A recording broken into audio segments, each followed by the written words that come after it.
The first item that we'll consider approving a contract extension between Mesa County and Rocksol Consulting Group for the 2026 on-call quality assurance testing services in the amount of $100,000 and authorize the chair to sign. And Laura Page. Good morning, Commissioners. Laura Page, Engineering Services Director. This is, as you said, the renewal of our on-call quality assurance testing contract.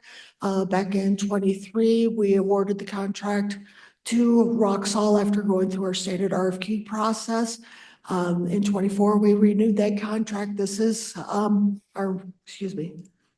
this is our second renewal. We didn't do a renewal in 25 because we had money left over.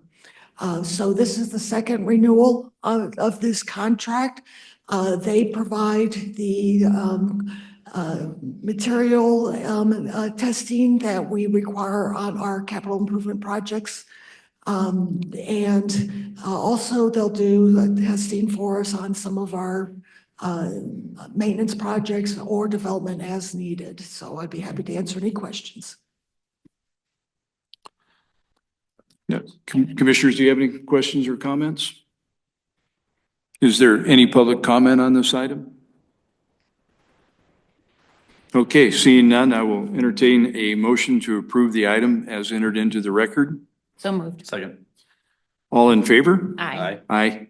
Motion carries 3-0. Thank you.